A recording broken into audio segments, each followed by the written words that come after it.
योगेश्वर कृष्णो यत्र पार्थो धनुर्धरा तत्र श्रीर्विजयो भूतिर्ध्रुवा नीतिर्मतिर्मम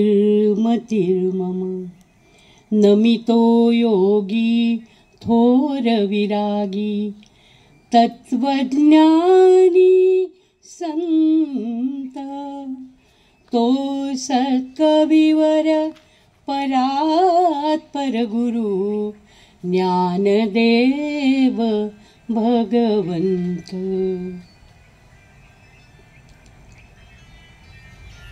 जिच्या छत्रछायेखाली करवीर निवासिनीच्या कृपेनं आमचं आयुरारोग्य उत्तम राखून आम्ही जीवनाची भक्ती करतो आहोत. आणि ज्या कृष्णेच्या काठी जन्म झाला, या मातीनं आमच्यावर जे काही ऋण करून ठेवले त्याची आज नितांत कृतज्ञतेनं आठवण करते. जसं वारकऱ्यांना पंढरपूर जवळ यायला लागलं की देहभान हरपून ते पळत सुटतात, कधी एकदा माझी विठाई माऊली भेटते म्हणून. तीच अवस्था आज आणि नेहमीच सांगलीच्या ओढीनं माझ्या मनाची होत असते.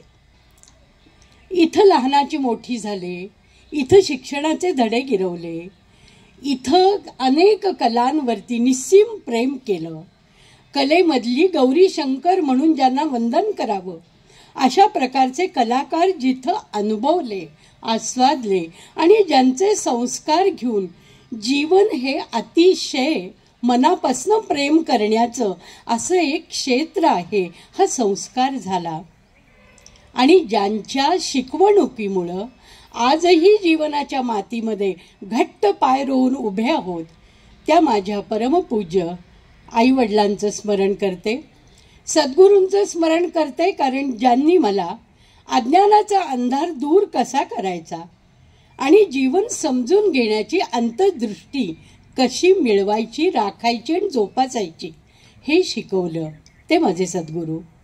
सद्ग्रंथ आणि सत्संग यांचं हे महत्त्व इथंच जाणून घेतलं आणि ते आजपर्यंत जतन केलं. म्हणून तर ही आजपर्यंतची 70 वर्षाची वाटचाल अगदी संघर्षावरती, जसं कालियावर कृष्ण पाय ठेवून उभारला तसं संघर्षात्मक परिस्थितीला पायातळी चिरडून आम्ही उभ्या राहिलो. आणि आज मला इतका विलक्षण आनंद झालाय की वेगवेगळ्या क्षेत्रातल्या आम्ही 5 मैत्रिणी पंचकन्या या मंगलच्या मुळं या मस्त अशा फार्म हाऊसवरती एकत्र आलेले आहोत. पर्यावरण उत्तम असावं म्हणजे काय, तर नुसती भोवती झाडी नाही, मैत्रिणींची गर्दी सुद्धा पाहिजे, गळा मिठी असल्या पाहिजेत. एकमेकींच्या सुखदुःखांना शब्दांचंही कुंपण नको, इतकं ये हृदयीचं ते हृदयी डोळ्यांनी सुद्धा बोलता येतं. अशा आम्ही मैत्रिणी आज या निमित्तानं इथं आलेले आहोत. मी मंगलला मनापासून धन्यवाद नाही देत, पण इतकं मनात दाटून आलंय मंगल, तुला सांगते की इतका छान असा पंचामृती स्नानाचा योग तू घडवून आणलास. आणि माझ्या व्याख्यानाच्या अगोदर जी कीर्तन सेवा ऐकली त्यामुळं माझं सगळ्या व्याख्यानाची मांडणीच बदलावी असं मला वाटलं. ज्या सुंदर पद्धतीनं वेणाबाईंचं चरित्र आपल्या समोर आलं आणि जीवनाचं सार्थक कशात आहे हे त्यांनी सांगितलं की अखंड तत्स्वरूप होऊन ज्या नामाचा आपण अनुसंधान न ठेवता, अनुसंधाना न विसरता जो आपण एक नामस्मरणाचा ध्यास घेतो ते जीवनाची सार्थकता. आणि मला वाटतं की या जागतिक महिला दिनाचं जागतिक पातळीवरती होणारे विश्लेषण कदाचित वेगळं असेल, पण तुमच्या माझ्या स्त्री जीवनामध्ये गेल्या 50 वर्षांच्या कालावधीमध्ये काय फरक पडला, शांतपणानं आणि फार सजगतेनं विचार करण्याचा विषय असं मला वाटतं. 1975 साली जागतिक महिला दिन याची सुरुवात झाली आणि हे वर्ष 2025 हे सुवर्ण महोत्सवी जागतिक महिला वर्ष आहे. खूप चांगला योग आहे. ज्या काळामध्ये स्त्री जीवन हे 50 वर्षाचा अवधी बघितला तो खूप बदललंय. माझ्या आजीच्या काळामध्ये त्यांना असलेल्या जो जाच, ज्या सामाजिक रूढी परंपरा, ज्या पद्धतीचे यमनियम त्यांना सांभाळावेच लागत, ज्या प्रकारचं सर्व पारतंत्र्य असून सुद्धा रांधावाडा उष्टी काढा आणि घराच्या भिंतींमध्ये चिणून घ्या हे ज्यांना आयुष्य होतं, त्या स्त्रियांनी ते भोगलं, त्यांनी आपली आहुती दिली.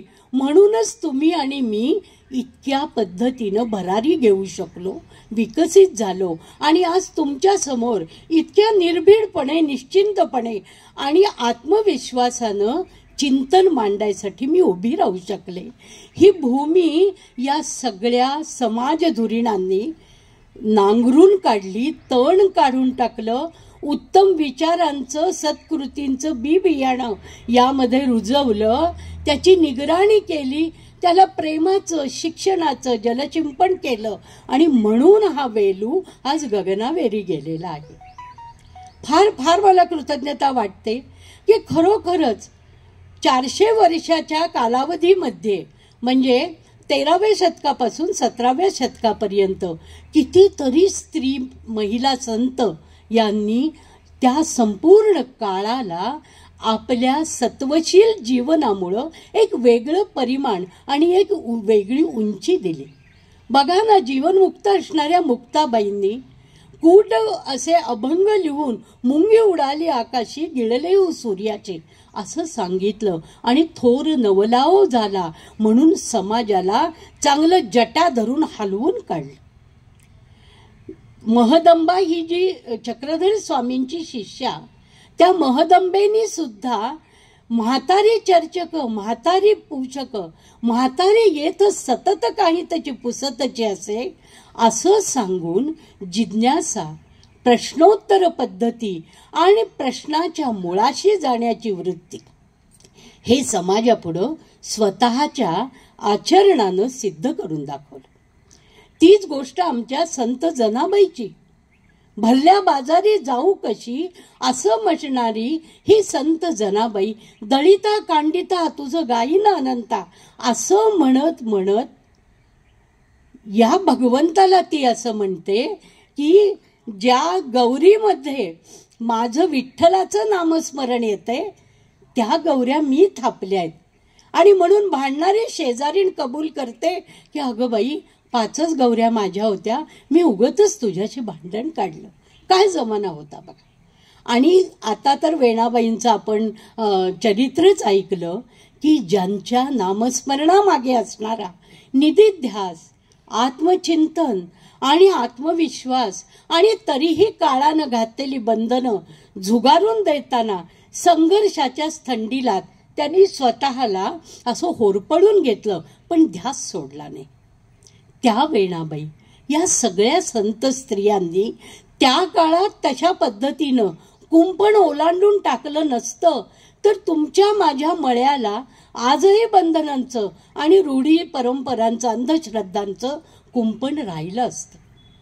त्यानंतरच्या काळामध्ये मधला काळ थोडासा आपण ओलांडूया, पण महत्त्वाचा टप्पा येतो तो म्हणजे समाज जागृती करणाऱ्या समाजधुरीणांचा. जर पुरुषांमधले काही असे धुरीण निर्माण झाले नसते आणि त्यांनी समाजाला हडसून खडसून समाजाचा शेणकाला सोसून सुद्धा स्त्री शिक्षणासाठी शाळा काढल्या नसत्या, समाज प्रबोधन केलं नसतं, समाजातल्या स्त्रियांच्यासाठी, परित्यक्तांसाठी, विवाहित आणि समाजानं टाकून दिलेल्या अशा पद्धतीच्या स्त्रियांच्यासाठी ज्यांनी स्वतःची घरं सुद्धा आश्रम म्हणून खुली केली, त्या क्रांतीवीर ज्योतिबा फुले यांना आपण प्रथम वंदन केलंच पाहिजे. कारण त्यांनी आपल्या घरापासून श्री गणेशा केला. Charity begins at home. ज्योतिबांनी सावित्रीबाईंच्या हातामध्ये जेव्हा पाटी आणि पेन्सिल दिली तेव्हाच त्यानंतरच्या काही शतकातल्या आपल्या सर्व भगिनींचं पहिलं असं शिक्षण केंद्र त्यांनी उघडून दिलं होतं, लक्षात ठेवा. त्या क्रांतिज्योती सावित्रीबाई फुले यांनाही मी वंदन करते.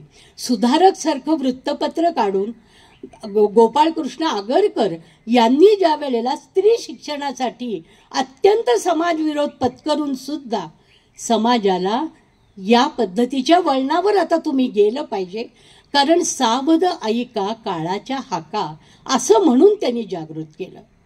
त्या गोपाळ गणेश आगरकर ज्यांनी पहिल्यांदा त्या काळामध्ये कुटुंब नियोजनाचा विषय समाजापुढं खूप धारिष्ट्यानं मांडला, असे आपले रंधो कर्वे.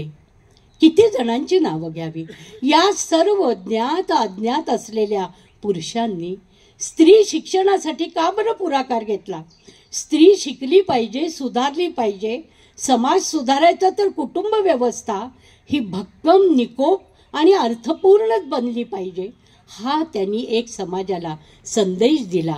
कारण एक स्त्री शिकली तर एक कुटुंब शहाणं सवरतं होतं, आणि अशी अनेक कुटुंब शहाणी सवरती झाली की राष्ट्र बळकट होतं. हा त्यांचा जो व्यापक विचार, तो करणारे सुद्धा स्त्रियांचे द्वेष्टे नव्हते. म्हणून आज ज्या वेळेला महिला दिनाच्या निमित्तानं स्त्री जीवनाचं मी चिंतन करते, तेव्हा मला असं जाणवतं की आमचं भांडण हे, कृपा करून लक्षात घ्या, पुरुषांविरुद्ध नाही. स्त्री आणि पुरुष ही संसार रथाची दोन चाकं आहेत असं आपण म्हणतो. हे गुळगुळीत झालेलं वाक्य असलं तरी फार अर्थपूर्ण आणि मार्गदर्शक दीपस्तंभासारखं आहे. जर एक चाक अज्ञानाच्या चिखलात रुतून बसलं तर दुसऱ्या चाकाला उभं राहून पळण्याची ताकद मिळत नाही. म्हणून पुरुषांनी स्त्रीला आणि स्त्रीनं पुरुषाला एकमेकांच्या विकासासाठी समजून घेण्याची गरज आहे, ताकद देण्याची गरज आहे. आणि मला स्त्री पुरुष समानता याच्याऐवजी स्त्री पुरुष साहचर्य हा शब्द आजच्या काळाला अनुसरून फार यथार्थ वाटतो. साहचर्य जे काही आहे, सुखदुःखांची वाटचाल आहे, काट्या कुट्याचा मार्ग आहे, खास खळगे येणारच आहेत. कितीतरी नदीतून पार करत असताना संकटांचे भोवरे आणि विषय वासनांच्या मगरी आम्हाला गिळायला बसलेल्याच आहेत. पण जर दोघे एकमेकांना ताकद देणारे असू तर आपण कोणत्याही संकटावर मात करू शकू. आणि आपल्या सर्वजणींचे प्रपंच, आणि ज्यांचे व्यक्तिगत प्रपंच नसतील तर त्यांनी किती बृहत्तर प्रपंच केले याचा अनुभव आज आपण घेतोय. आमच्या मंगलला जितके आज विद्यार्थी आणि विद्यार्थिनी नमस्कार करतायत, तर त्या मैत्रीला सुद्धा मी मनोमन नमस्कार केला की याला म्हणतात चिंता करतो विश्वाची, आणि बृहत्तर संसार आहे हा. किती जणींना उभं केलं, किती जणींना कला उपासनेसाठी प्रेरणा दिली, त्यांच्यावरती प्रेम करून त्यांना निष्ठेनं, सातत्यानं आणि अखंडितपणानं गान सेवेसाठी सिद्ध राहा असं म्हणून पाठीवर मायेचा हात फिरवला. सोपं नसतं हे. स्वतःच्या मुलावर कुणीही प्रेम करेल, त्याच्या भातावरती कुणीही दोनदा तूप टाकेल, पण जो भुकेला आहे त्याच्या पोटात 4 घास अन्न जाऊ दे, तहानलेल्या तृषार्ताला पाणी मिळू दे, जो दुःखी आहे त्याचे अश्रू पुसू देत, आणि जो संकटग्रस्त आहे त्याला मदतीचा हात देऊ दे. हे सगळ्या संतांनी सांगितलेला जीवनधर्म हे खरं आमच्या महिला दिनाचं वैशिष्ट्य आहे की आम्ही हा खरा तो एकची धर्म जगाला प्रेम अर्पावे, प्रेम अर्पण करावं. प्रेम घेऊ शकतो आपण, पण अर्पण करणं, सब्लिमेशन, समर्पित होणं सोपं नाही. पाण्यामध्ये साखर मिसळावी आणि ती विरघळून जाते, आपलं अस्तित्वही नाही नामशेष करते, पण पाण्याला गोडवा आणते. तसं आमच्यातल्या अनेक कर्तृत्ववान स्त्रियांनी स्वतःच्या कलेद्वारे, क्रीडेद्वारे, स्वतः तयार केलेल्या पाककृतींच्या द्वारे प्रदर्शनं भरवून, उद्योग व्यवसाय निर्माण करून, शिक्षण क्षेत्र असू दे, गृहिणीपद असू दे, किंवा आज रेल्वे चालवणाऱ्या बायका आहेत, वैमानिक आहेत, की ते एकही क्षेत्र असं नाही बघा जे आमच्या स्त्री शक्तीनं व्यापलेलं नाही. आणि ते केवळ कुणावर तरी मात करायची, कुणावर तरी आपण इम्प्रेशन मारायचे, प्रभाव निर्माण करायचा, ही भूमी नाही. अंतरीचे धावे स्वभावे बाहेर. I sing because I must. ही जी अपरिहार्यता आहे, कला मी शिकली पाहिजे, कलेवर मी प्रेम केलं पाहिजे, आणि कला व्यक्त केल्याशिवाय मी श्वास नाही घेऊ शकत. हे इमर्सन जे म्हणतो ना, ते खरोखर सत्य आहे. आंतरराष्ट्रीय महिला दिनानिमित्त संपूर्ण जगातल्या स्त्रिया हेच म्हणतायत की नो दाय सेल्फ. आम्हाला स्वतःला जाणून घ्यायचे. कोहम कुतो आगतः कुत्र गच्छामि. मी कोण आहे, कुठून आले, मला जन्माला घालताना, माझा साचा बनवताना त्या विश्वनिर्मात्यानं काय प्रयोजन ठेवलं असेल बरं, काय हेतू असेल, आणि का मी इतक्या सगळ्या व्याधींवर, व्यथांवर, संकटांवर, आपदग्रस्त परिस्थितीवर संघर्ष करून, मात करून पुन्हा उभी राहते. हे काय रसायन आहे, कोण देतो हे चालायचं बळ पायांना? तर त्याचं एक कारण आहे, आणि ते म्हणजे आपल्या व्यवसायावर आपण प्राणापलीकडं प्रामाणिकपणानं प्रेम करतो. आपल्याजवळ जे चांगलं आहे ते कुठल्याही व्यासपीठावर उभं राहिलं तर आपण 100% देण्याचा प्रयत्न करतो, आणि जे घेणार आहेत त्यांच्याबद्दल विलक्षण अशी कृतज्ञता आपल्या मनात असते. ज्या ज्या वेळेला मी व्यासपीठावर व्याख्यानासाठी उभी राहते तेव्हा मला ज्ञानदेवांची एक ओवी सतत रुंजी घालत असते.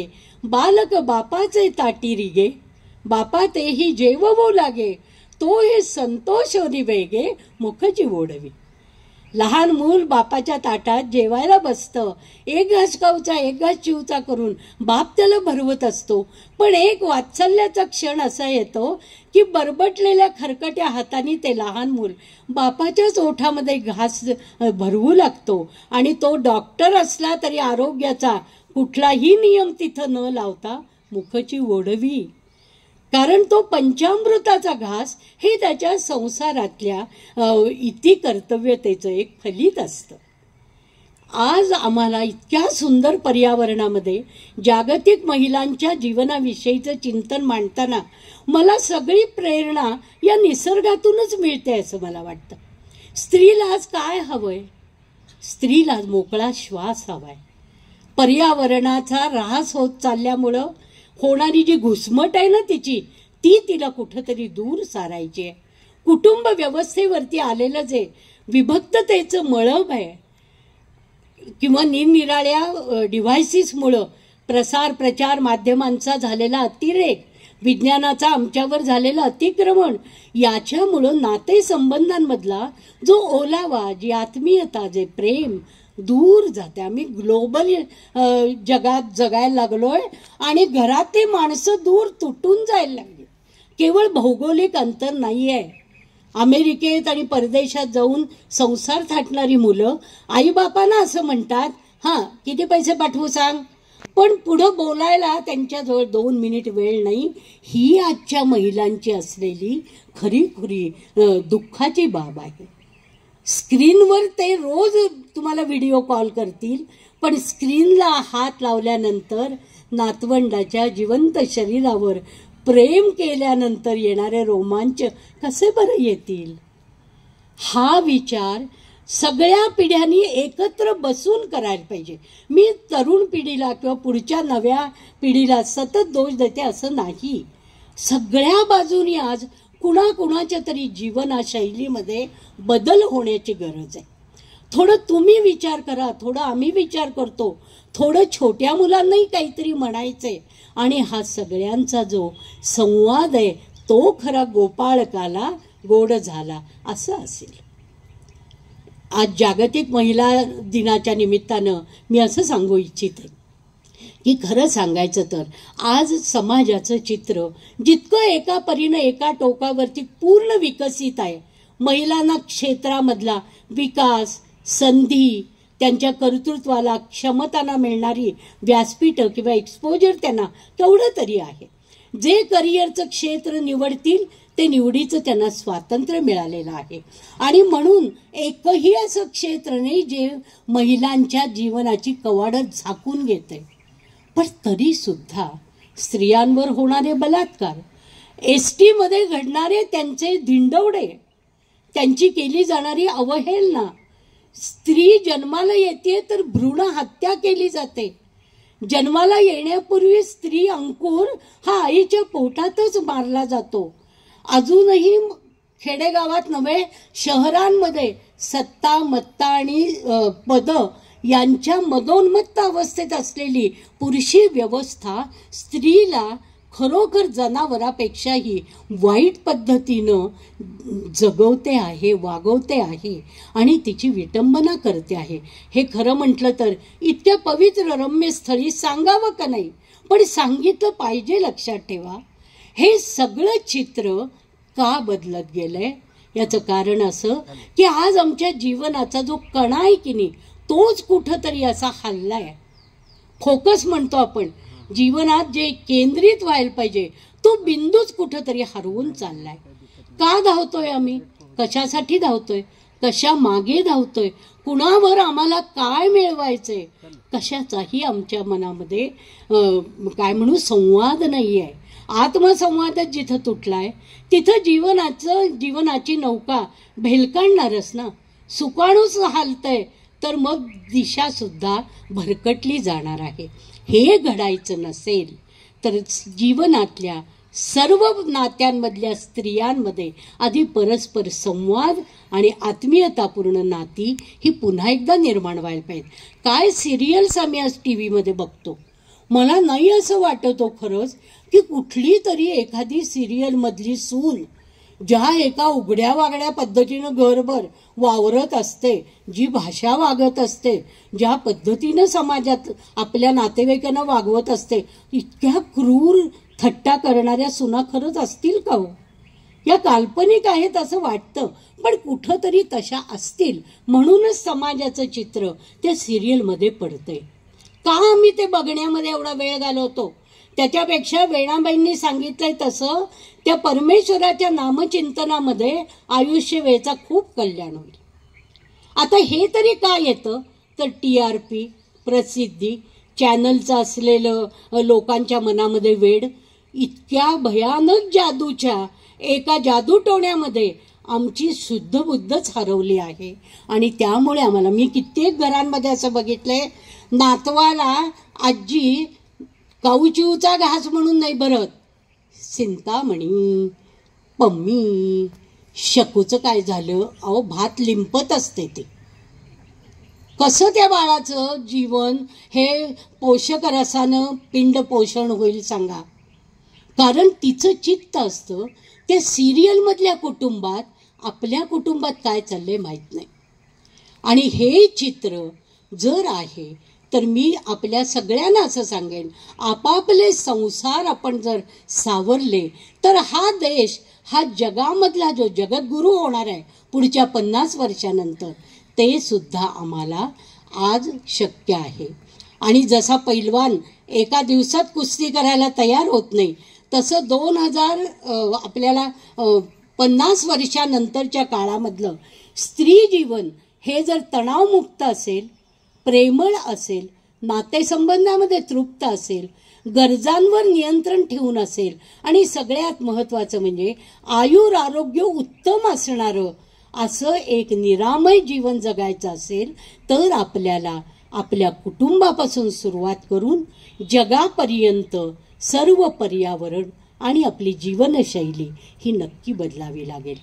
आज किती स्त्रिया कुठल्या कुठल्या क्षेत्रात गाजलेल्या आहेत त्यांची यादी मी नाही तुम्हाला सांगत, कारण लता मंगेशकरांपासून संगीताचं क्षेत्र गाजवणाऱ्या अनेक, आणि इथं पण आमच्या इथं अनेक विदुषी बसलेल्या आहेत.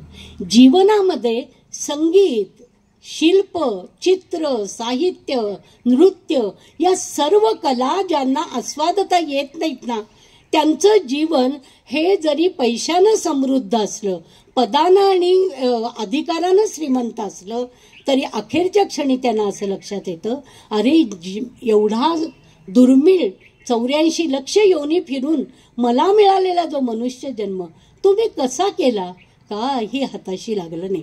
रतन टाटांचं एक शेवटचं वक्तव्य आपल्यासमोर मुद्दाम मांडावंसं मला वाटतं.